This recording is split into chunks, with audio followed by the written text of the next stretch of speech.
concerning you.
When a week ago today, Mr. Speaker, I asked the House to fix this afternoon as the occasion for a statement, I feared it would be my hard lot to announce the greatest military disaster in our long history. I thought, and some good judges agreed with me, that perhaps 20 or 30,000 men might be re-embarked.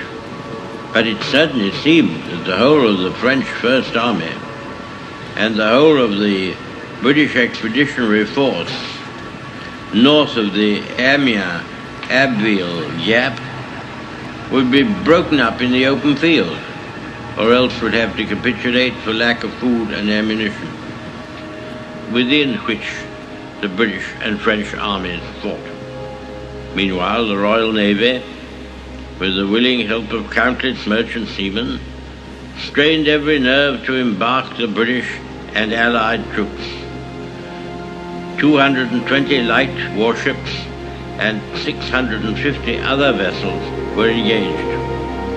They had to operate upon the difficult coast, often in adverse weather, under an almost ceaseless hail of bombs. Nor were the seas, as I have said, themselves free from mines and torpedoes.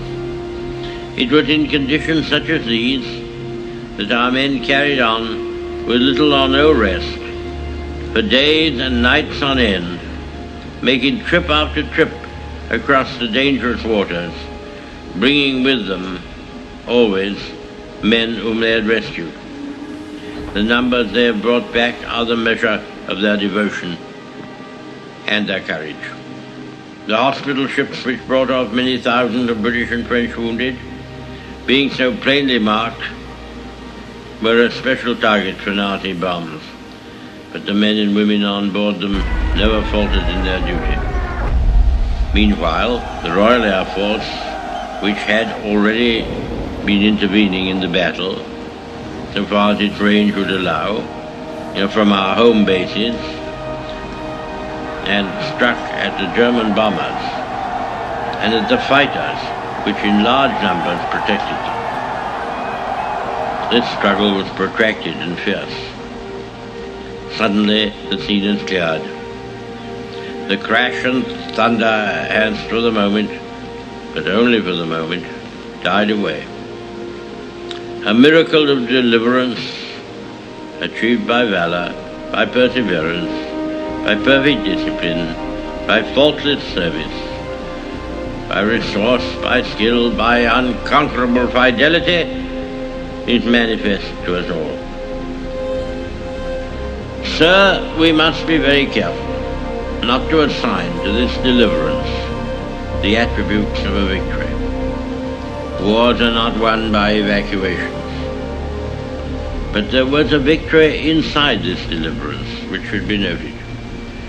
It was gained by the Air Force.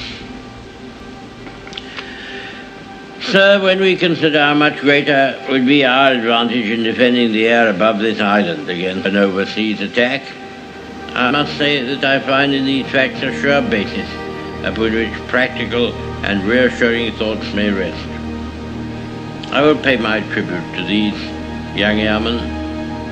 The great French army was very largely, for the time being, cast back and disturbed by the onrush of a few thousands of armored vehicles. May it not also be that the cause of civilization itself will be defended by the skill and devotion of a few thousand airmen? There never has been, I suppose, in all the world, in all the history of war, such an opportunity for youth. The Knights of the Round Table, the Crusaders, all fall back into the past, not only distant, but prosaic.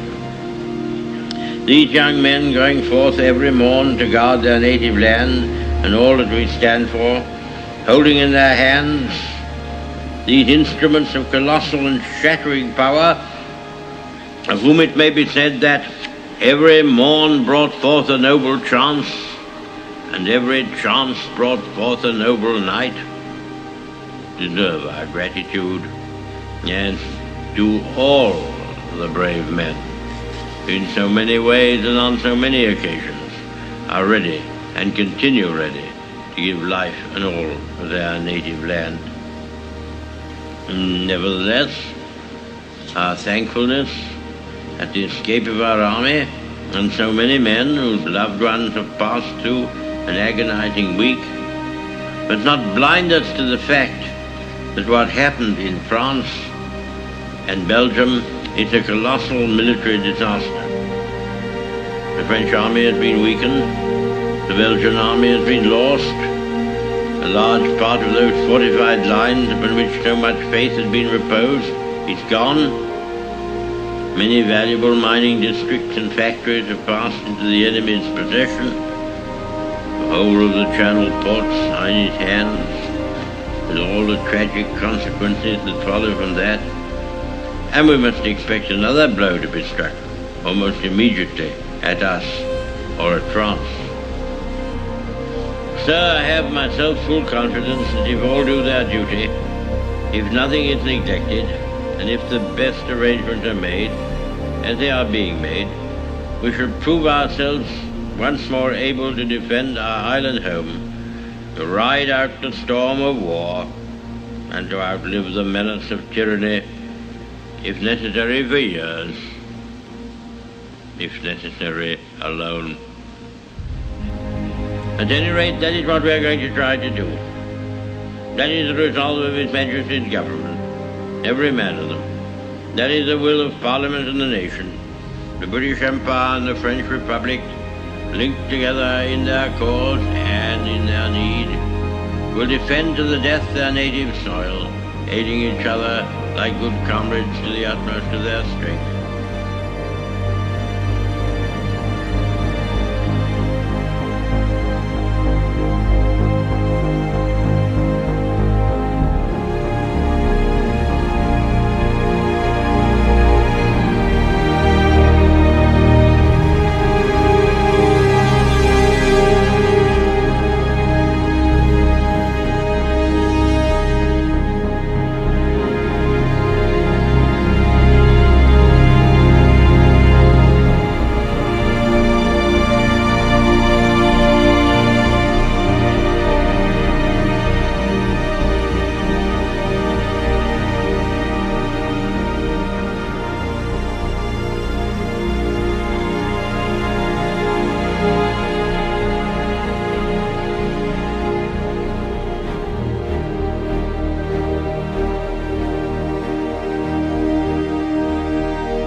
We shall go on to the end. We shall fight in France. We shall fight on the seas and oceans. We shall fight with growing confidence and growing strength in the air. We shall fight on the beaches. We shall fight on the landing grounds. We shall fight in the fields and in the streets. We shall fight in the hills. We shall defend our island, whatever the cost may be. We shall never surrender. And if, which I do not for a moment believe, this island or a large part of it were subjugated and starving, then our empire beyond the seas, armed and guarded by the British fleet, would carry on the struggle until, in God's good time, the new world, with all its power and might, steps forth to the rescue and the liberation